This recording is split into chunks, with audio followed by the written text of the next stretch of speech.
Salmo 52, vamos a leer todo el Salmo. Al músico principal, masquil de David, cuando vino Doeg Edomita y dio cuenta a Saúl diciéndole: David ha venido a casa de Ahimelech. ¿Por qué te jactas de maldad, oh poderoso? La misericordia de Dios es continua. Agravios maquina tu lengua, como navaja afilada hace engaño. Amaste el mal más que el bien, la mentira más que la verdad. Has amado toda suerte de palabras perniciosas, engañosa lengua. Por tanto, Dios te destruirá para siempre, te asolará y te arrancará de tu morada y te desarraigará de la tierra de los vivientes. Verán los justos y temerán. Se reirán de él diciendo: y aquí el hombre que no puso a Dios por su fortaleza, sino que confió en la multitud de sus riquezas y se mantuvo en su maldad. Pero yo estoy como olivo verde en la casa de Dios. En la misericordia de Dios confío eternamente y para siempre. Te alabaré para siempre porque lo has hecho así. Y esperaré en tu nombre porque es bueno delante de tus santos. Amén. Vamos a orar.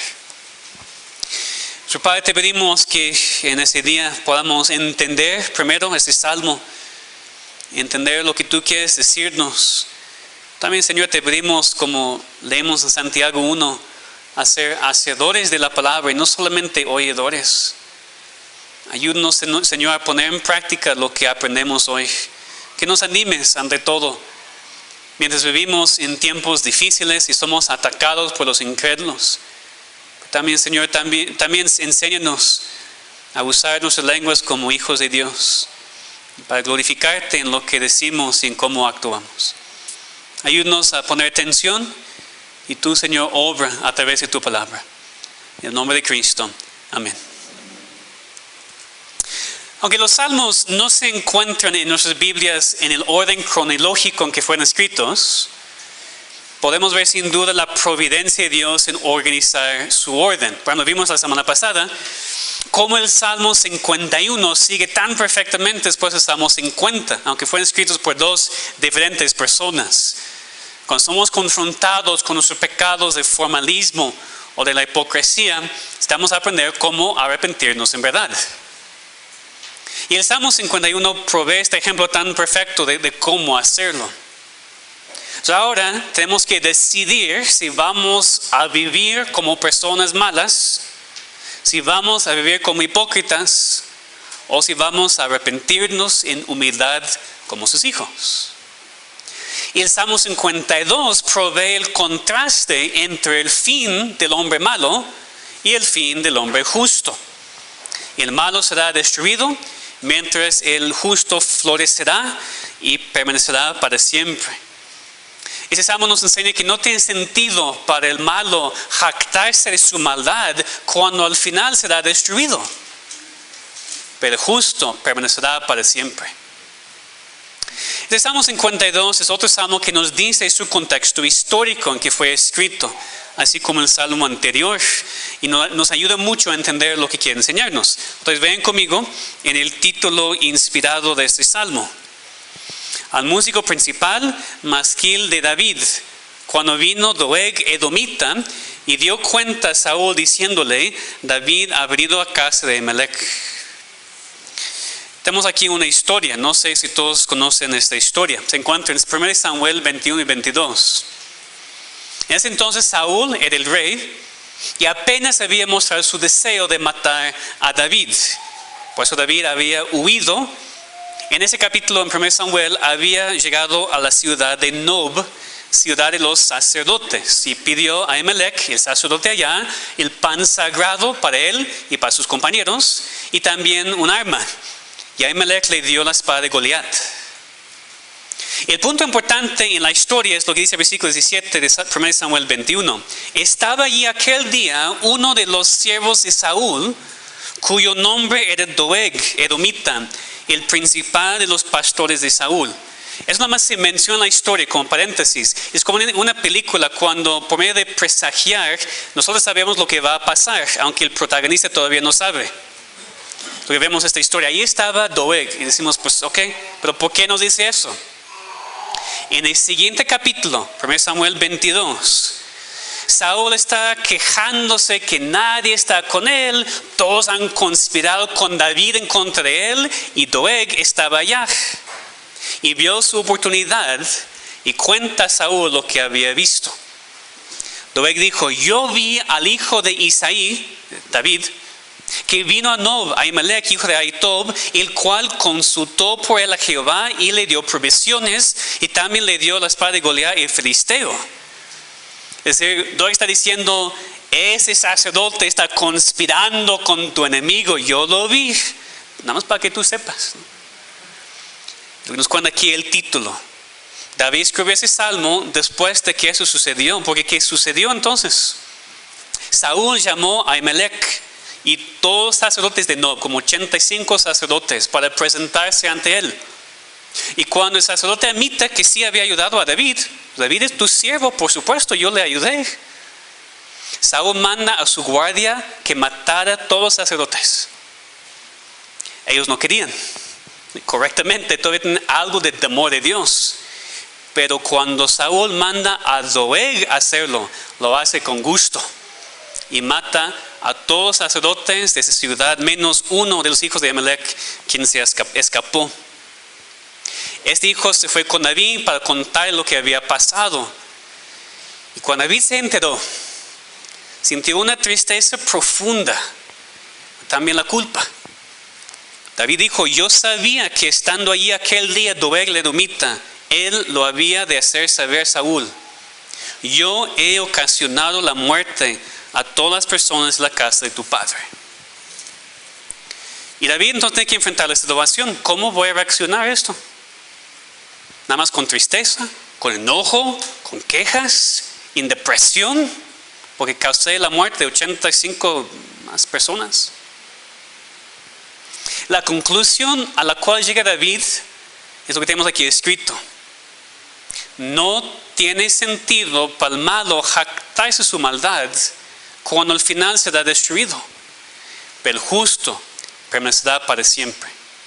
David tenía que enfocarse en el fin del hombre malo y el fin del hombre justo para poder enfrentar esa situación que había causado. El malo será destruido en el final, pero el justo florecerá y permanecerá para siempre. Sabemos que no siempre parece así. Y por eso David tenía que tener una perspectiva eterna y celestial en vez de una perspectiva solamente terrenal. Hemos visto varios salmos enfocados en este tema, ¿verdad?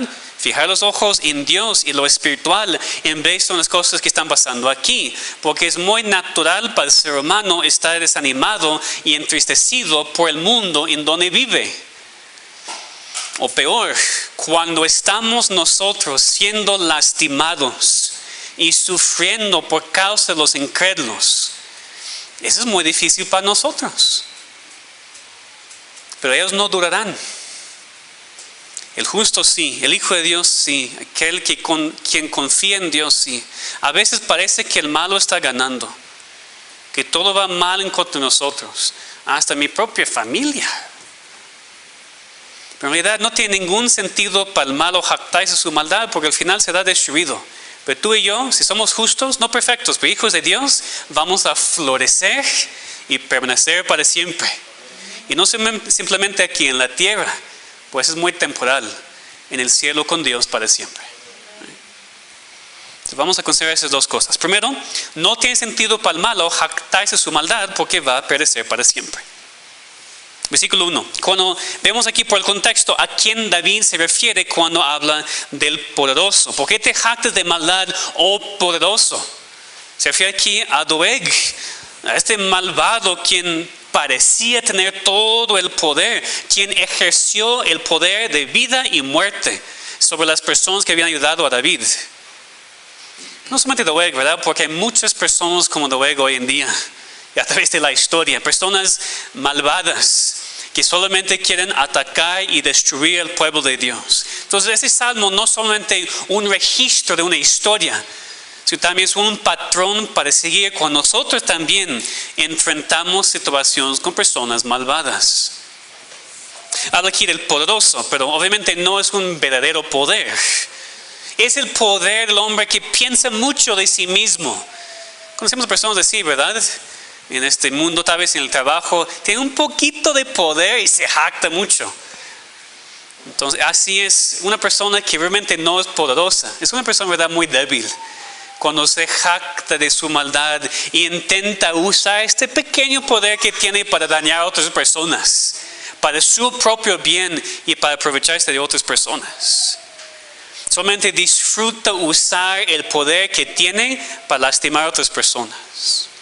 Y lo que vemos aquí, pues dice que se jacta de su maldad. No solamente que hace maldad, se jacta de su maldad, le gusta, disfruta hacer maldad y lo planea.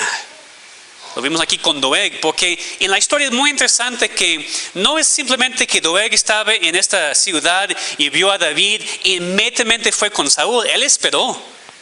Algunas cosas que sucedieron antes o entre lo que Doeg vio y cuando lo contó a Saúl. Estaba esperando el momento oportuno para poder decirlo a Saúl para recibir algo para él. Estaba planeando, vemos sus malas intenciones, su maldad, haciendo cosas para su propio bien, pero para el daño de otros. En contraste, David dice, la misericordia de Dios es continua. Es decir, el hombre malo, que es poderoso ante sus propios ojos, puede jactarse por un rato. Puede aprovechar de la gente y lastimarla por un rato. Pero solamente Dios y sus atributos y su misericordia son para siempre. Eventualmente el hombre malo no va a poder hacer más daño, pero Dios va a ser misericordioso para siempre. Un contraste muy fuerte aquí. Después David se enfoca específicamente en la maldad de la lengua de esta persona. Versículos 2 a 4.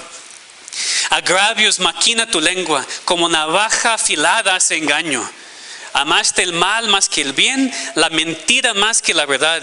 Has amado toda suerte de palabras perniciosas y engañosa lengua.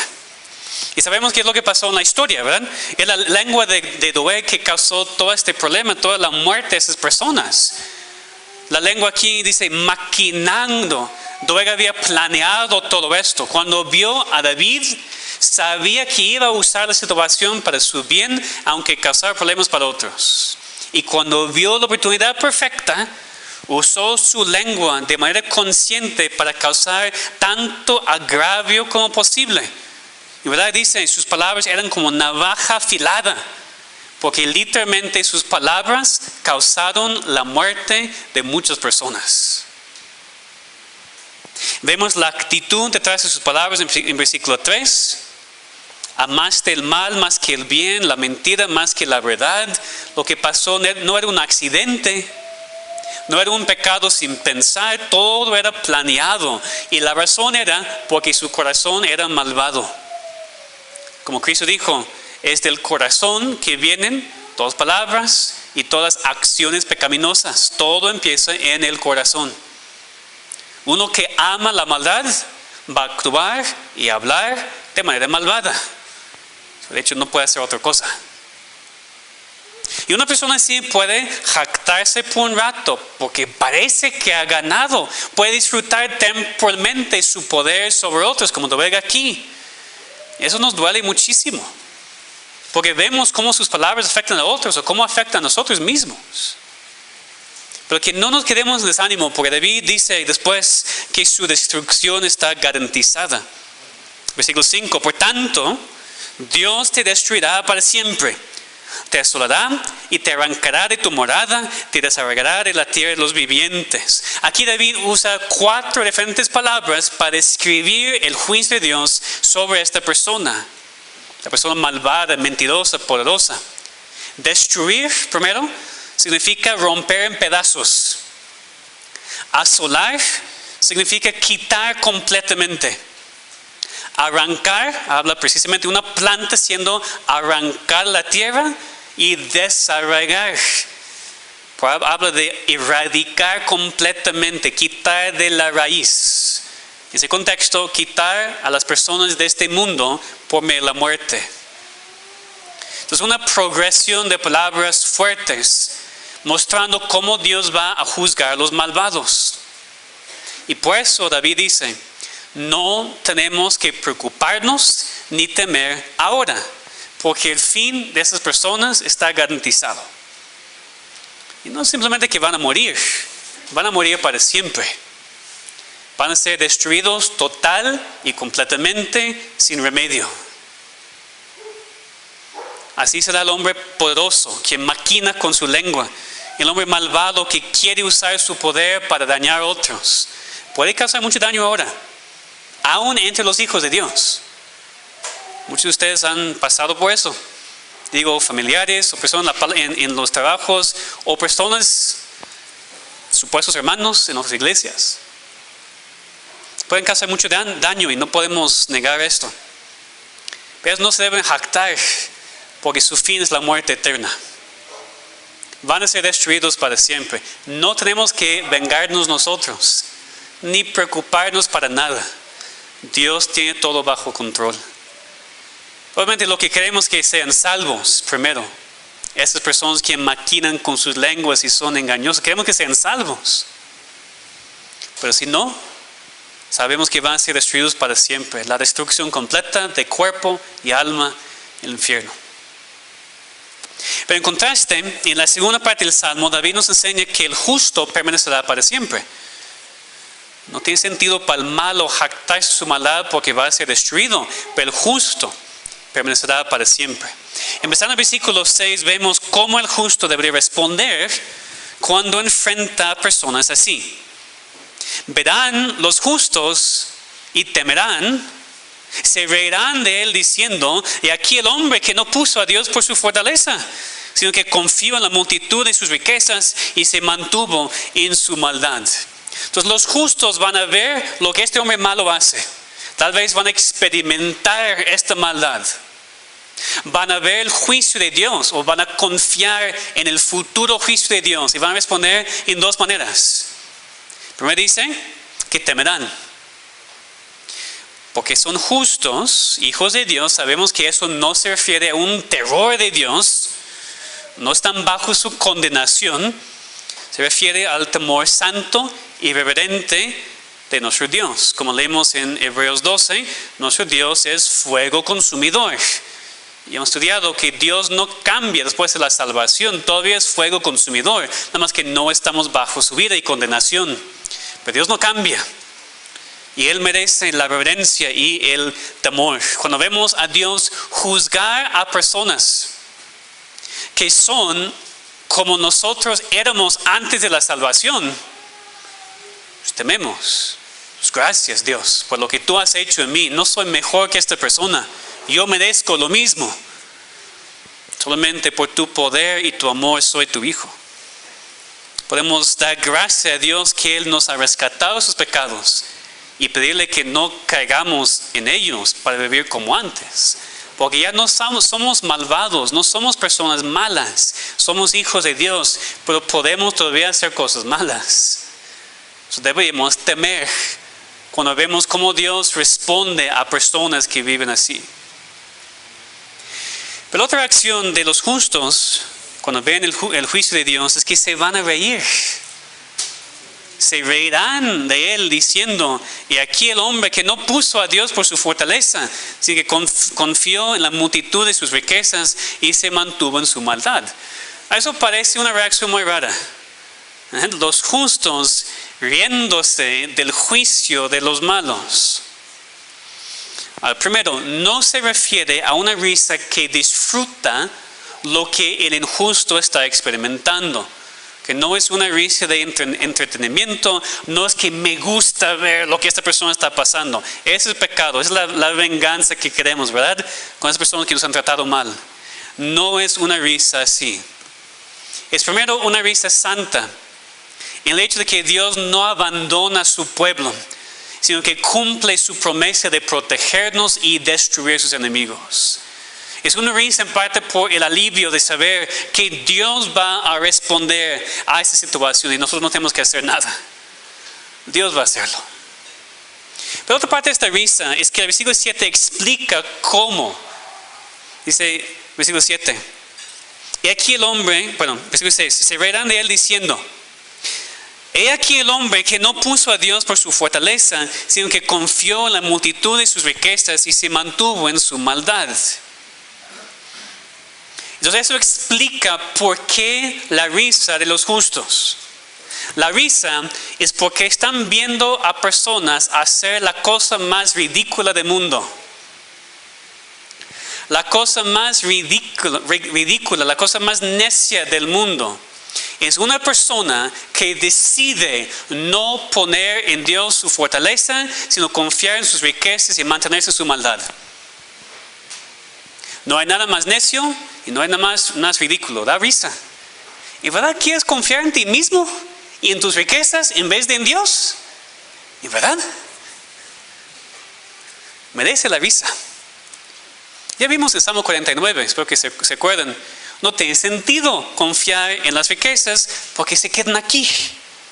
Solamente Dios es para siempre. Este tipo de actitud merece una risa santa. El ejemplo de Dios también en Salmo 2. El que mora en los cielos se reirá, el Señor se burlará de ellos. Salmo 37. El Señor se reirá de él porque ve que viene su día. Qué necios son aquellos que no confían en Dios. Por un lado nos reímos porque es ridículo. Otro lado es que así éramos también nosotros. Exactamente igual. Así de necios y tontos y ridículos. Entonces sí, una parte es la risa. Y la otra parte es la tristeza y la carga para que la persona conozca a Dios y no continúe así.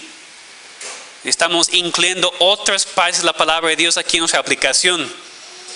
Entonces la risa santa es correcta, pero también debemos sentir algo muy fuerte. Porque a veces esas personas injustas son nuestros propios familiares. Y no queremos que perezcan para siempre. Queremos que sean salvos, amigos, vecinos. Y sí, por un lado, decimos, qué ridículo, ¿por qué estás viviendo así? Ni tiene sentido. Y por otro lado, pues qué tristeza. Una persona que piensa que puede en sí mismo y que no necesita a Dios. Después vemos no solamente cómo los justos responden al mal, en temor, en risa, pero también vemos su confianza en Dios. Ese es el contraste, ¿verdad? El hombre malo confía en sí mismo, pero el hombre justo confía en Dios. Vemos cómo David se describe a sí mismo en versículos 8 y 9. Pero yo estoy como olivo verde en la casa de Dios. Y en la misericordia de Dios confío eternamente para siempre. Te alabaré para siempre porque lo has hecho así. Y esperaré en tu nombre porque es bueno delante de tus santos. Y así como David expresa sus sentimientos, así es también para cada verdadero hijo de Dios. Dice primero que es como olivo verde. El olivo es un árbol de hoja perenne que puede vivir por miles de años. No sé si en México tenemos olivos. No sé, la verdad, tal vez. No. En Israel, hay muchísimos. En España también, cuando estaba en España hace muchos años, un misionero me trajo a ver un árbol, un olivo, que tenía como 1000 años. Pues pensar, este árbol ha estado por muchísimo tiempo. Es un árbol muy útil, porque se puede comer sus aceitunas, su aceite muy usado para cocinar, también para la medicina.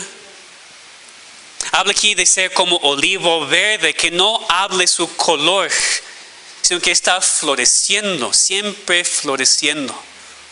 Y no cualquier olivo, dice que está en la casa de Dios, está en la presencia de Dios, que en ese entonces fue simbolizado por el templo.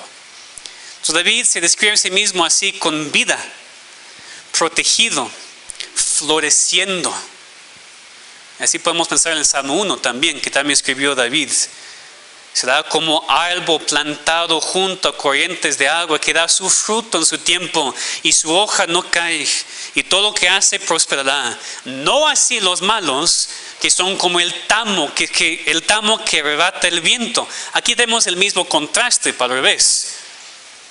Los malos serán destruidos, arrancados, Aquí dice como el tamo que arrebata, pero el justo es como un árbol plantado junto al agua, firme, no será desarraigado, da fruto y prospera.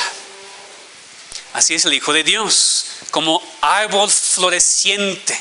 Una imagen que se usa mucho en el Antiguo Testamento para hablar del Hijo de Dios.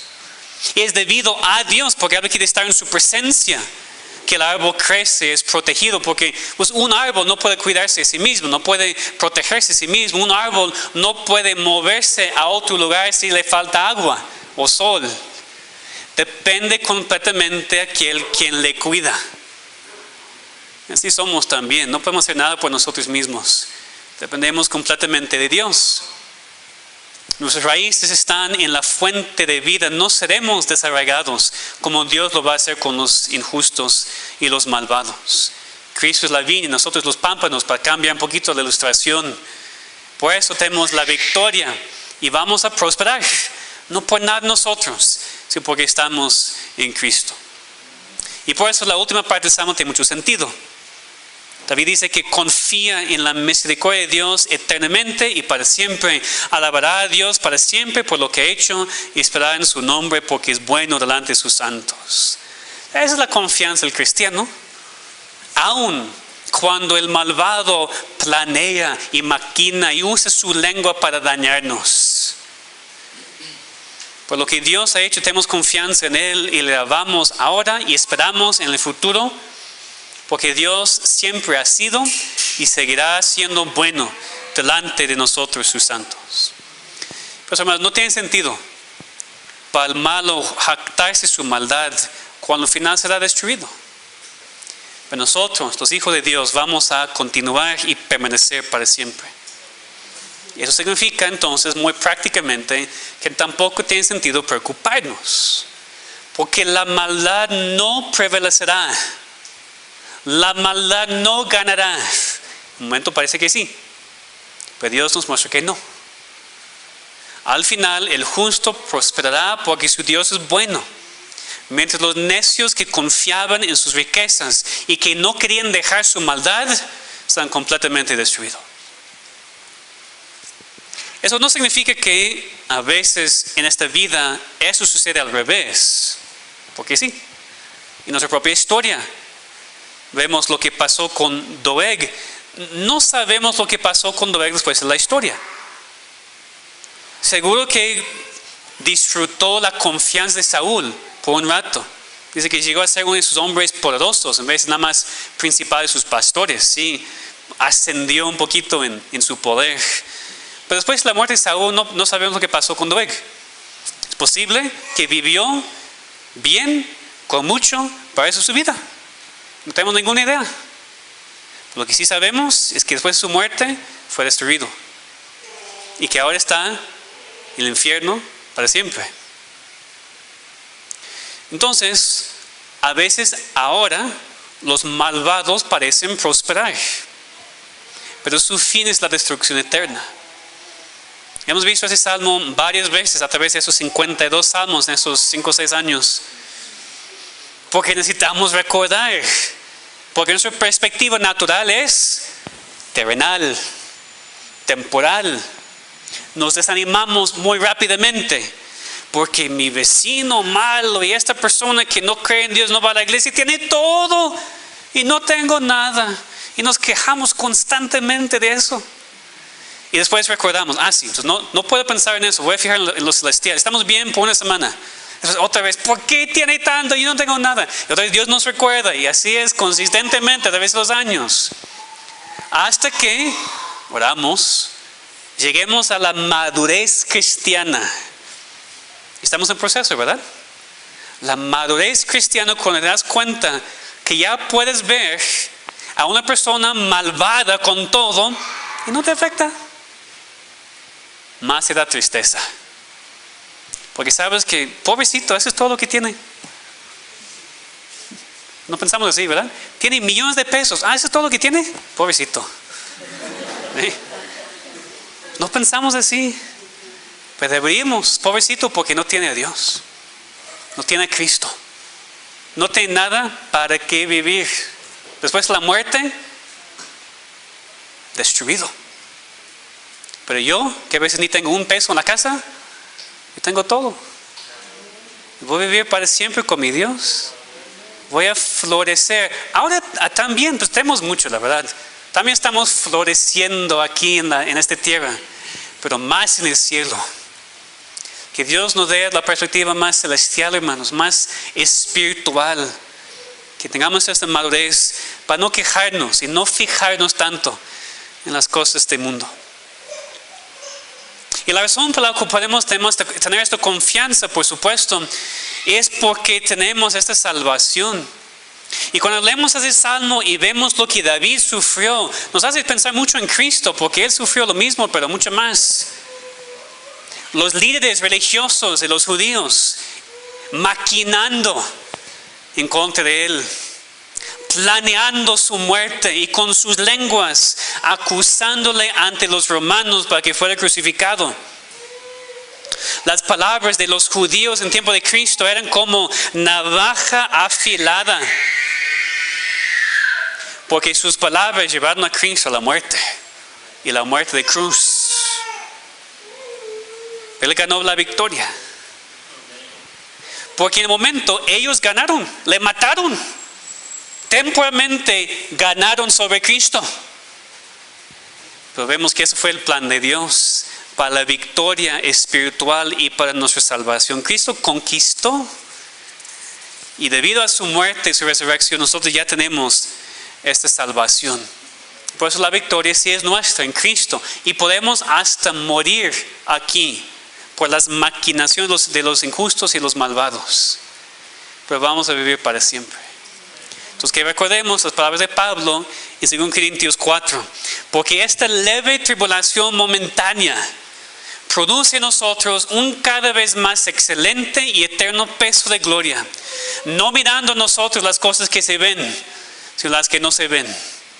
Pues las cosas que se ven son temporales, pero las que no se ven son eternas. Eso no significa que no sufrimos. Eso no significa que el sufrimiento no duele ahora. Por supuesto que sí. Las lenguas de algunas personas en sus vidas, hermanos, son como navaja afilada, ¿no? Literalmente corta y daña y lastima.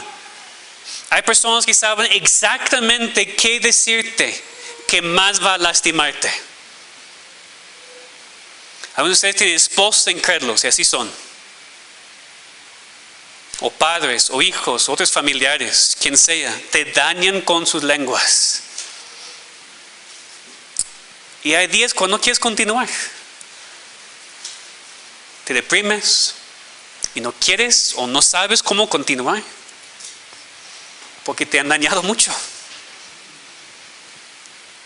O a veces hasta los hermanos en Cristo, ¿verdad? Aquí en la iglesia te ha pasado. Sí, claro. ¿Cómo reaccionamos? Pues si son los incrédulos, pues ¿qué esperamos de ellos? ¿Verdad? No saben mejor. ¿Por qué tenemos expectativas tan altas de personas que no conocen a Dios? Por supuesto te van a lastimar, pero no para siempre. Y si son hermanos en Cristo, también hemos hecho lo mismo, ¿verdad?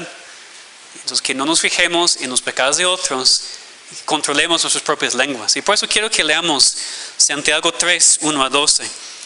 Una aplicación para nosotros, porque lo que no quiero este mensaje es simplemente que pensemos en otras personas y sus lenguas y sus pecados, pero también tenemos que pensar en nosotros mismos.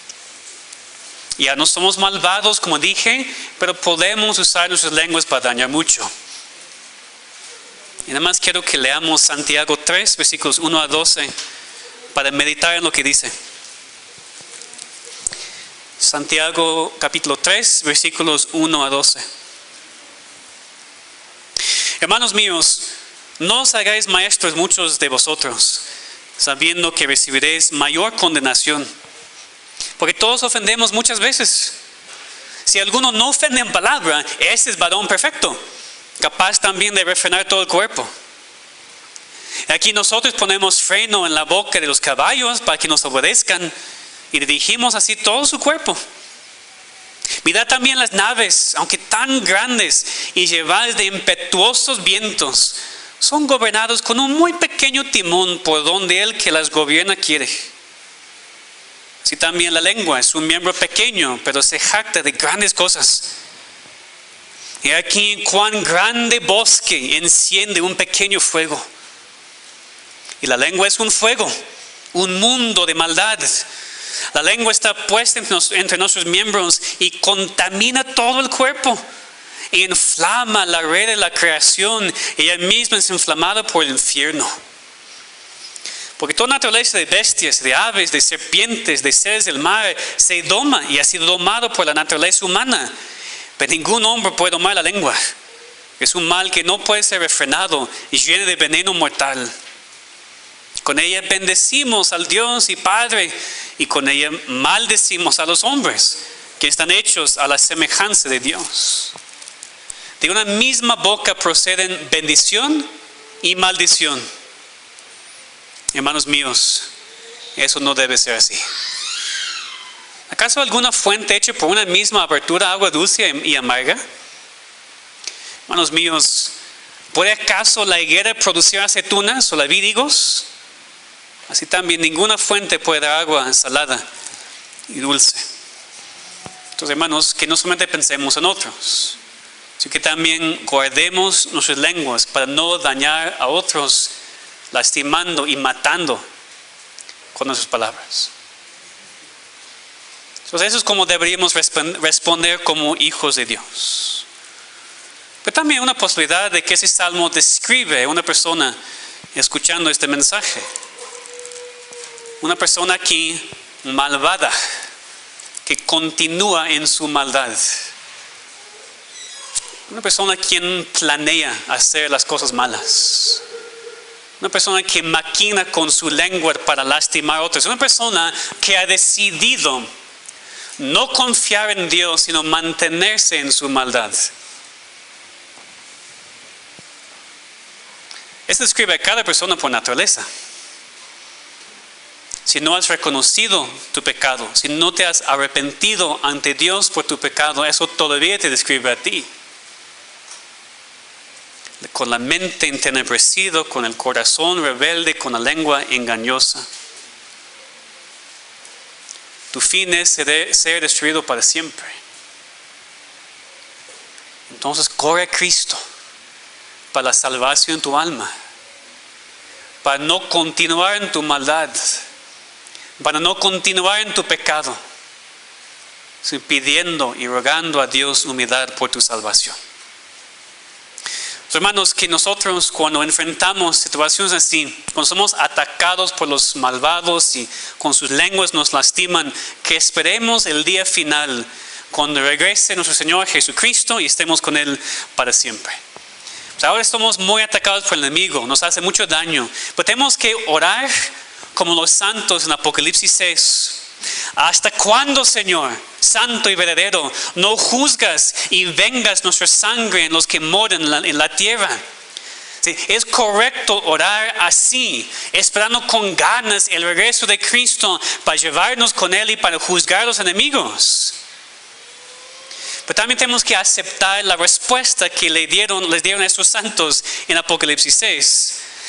Dice, se les dieron vestiduras blancas y se les dijo que descansasen todavía un poco de tiempo, hasta que se completara el número de sus consiervos y sus hermanos que también habían de ser muertos como ellos.